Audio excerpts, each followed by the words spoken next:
Everyone, हर हर महादेव। तो आप सभी का स्वागत है मेरे नए YouTube channel study orbit by PT में। तो आज हम बात करेंगे शास्त्रीय नृत्य के बारे में, जो कि जिसके कि एक दो प्रश्न जो है बन जाते हैं कॉम्पिटिटिव एग्जाम में। तो शास्त्रीय नृत्य की बात करें तो टोटल शास्त्रीय नृत्य कितने हैं भारत में? तो आंसर है इसका 8। अगर 8 शास्त्रीय नृत्य की बात की जाए तो ये संगीत नाटक अकादमी के द्वारा जो है 8 नृत्य को शास्त्रीय नृत्य में नृत्य की जो है मान्यता प्रदान की गई है। नोट में देखें तो इम्पॉर्टेंट क्या बात बताई गई है कि संस्कृति मंत्रालय के द्वारा जो है छऊ को शास्त्रीय नृत्य की मान्यता दी गई है। मतलब कि संस्कृति मंत्रालय, जिसे कि 2006 में एक अलग मंत्रालय के रूप में मान्यता प्रदान की गई थी, उनके द्वारा एक नृत्य है जिसका नाम है छऊ नृत्य, उसे जो है क्या दिया गया है, शास्त्रीय नृत्य की मान्यता प्रदान की गई है। ठीक है। अगर इम्पॉर्टेंट पॉइंट्स की बात की जाए तो इम्पॉर्टेंट पॉइंट्स में आता है हमारे पास शास्त्रीय नृत्य का जो वर्णन है वो हमें कहाँ पर मिलता है, वो हमें नाट्य शास्त्र में मिलता है। अगर एग्जाम में क्वेश्चन बने कि नाट्य शास्त्र की रचना जो है किसके द्वारा की गई थी, वो भरत मुनि के द्वारा की गई थी।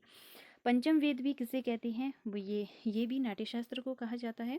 तो यहाँ से हमारे 3 क्वेश्चन बन गए। पहला तो है शास्त्रीय नृत्य का वर्णन कहाँ पर मिलता है, नाट्य शास्त्र में मिलता है। नाट्य शास्त्र की रचना किसने की, भरत मुनि के द्वारा की गई। और पंचम वेद किसे कहा जाता है, तो नाट्य शास्त्र को कहा जाता है। दूसरा आता है सबसे प्राचीन शास्त्रीय नृत्य। अगर आपसे पूछा जाए क्वेश्चन, तो आपका आंसर होगा भरतनाट्यम।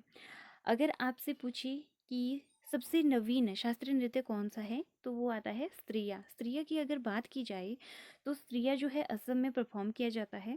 अगर इसके फाउंडर की बात की जाए तो आपसे पूछेगी कि इसका फाउंडर कौन है, स्त्रिया नृत्य का फाउंडर कौन है, तो आपका आंसर होगा श्री मनता शंकर देव जी। अगर क्वेश्चन है कि स्त्रिया को शामिल कब किया गया था नवीन शास्त्रीय नृत्य की जो श्रेणी में, तो इसे जो है वर्ष 2000 में शामिल किया गया था। नेक्स्ट हम बात करेंगे टोटल 8 शास्त्रीय नृत्यों की, जो कि कहाँ कहाँ पर मनाए जाते हैं और कौन से राज्य में मनाए जाते हैं और उनकी क्या प्रमुख विशेषता है।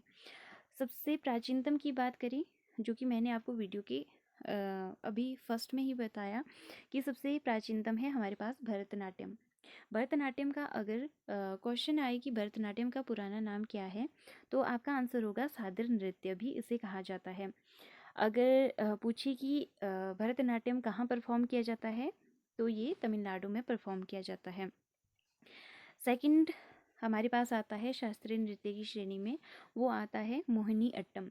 मोहिनी से आपने याद रखना है कि मोहिनी किसका नाम होता है, लड़की का नाम होता है, ऑब्वियस सी बात है। तो आपने याद रखना है कि जो इसकी जो विशेषता है कि इसे मुख्य रूप से जो परफॉर्म करती है वो कौन करती है, महिलाएं करती हैं।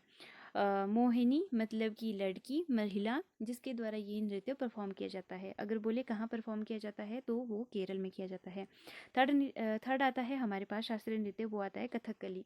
कथकली भी जो है केरल में परफॉर्म किया जाता है।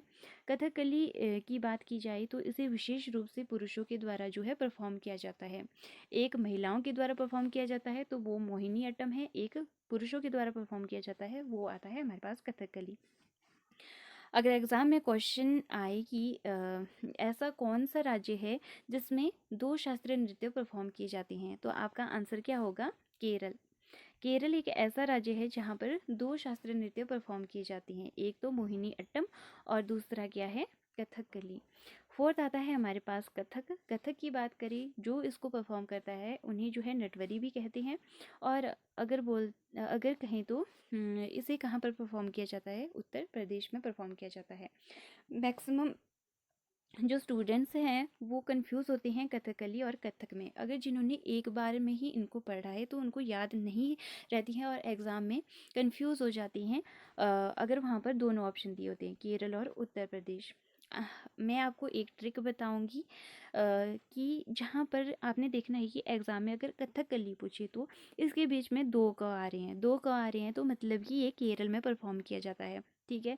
अगर सिंपल कथक आए, लास्ट में सिर्फ एक ही क आए, तो इसका आंसर होगा उत्तर प्रदेश। ओके, इस चीज़ को आपने याद रखना है। आप अपने हिसाब से भी ट्रिक लगा सकते हैं जो आपको अच्छी लगती है।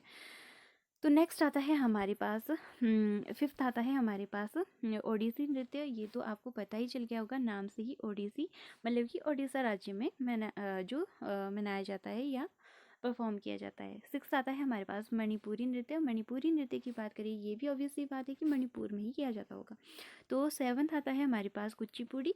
कुचिपुड़ी मतलब कि कच्ची जो पूड़ियाँ खाई वो कहाँ पे खाई, कच्ची पूड़ियाँ दे दी, किसने दे दी, आंध्र प्रदेश वालों ने दे दी कच्ची पूड़ियाँ हमारे को।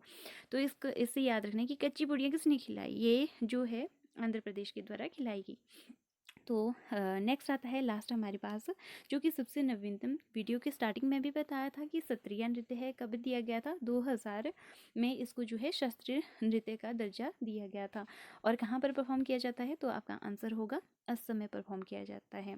तो आज हमने इस वीडियो में देखा, क्या देखा कि शास्त्रीय नृत्य के बारे में। टोटल शास्त्रीय नृत्य कितने हैं, 8 हैं। अगर जो है संस्कृति मंत्रालय को भी इसमें जोड़ा जाए तो टोटल शास्त्रीय नृत्यों की संख्या कितनी है, 9 है। ओके, तो और हमने 8 शास्त्रीय नृत्य भी देखे कहाँ कहाँ पर जो है इन्हें परफॉर्म किया जाता है, और सबसे प्राचीनतम और सबसे नवीनतम भी देखा, और साथ में नवीन शास्त्रीय नृत्य भी देखा जो कि क्या है, सत्रिया है। और नाट्य शास्त्र के बारे में देखा कि इसकी रचना किसके द्वारा की गई, और इसे साथ साथ में पंचम वेद भी कहा जाता है। आई होप आपको आज की वीडियो अच्छी लगी होगी। तो मेरे चैनल को please like and share and subscribe करें। तो आज के लिए इतना ही। सभी को हर हर महादेव। मिलते हैं नेक्स्ट वीडियो में।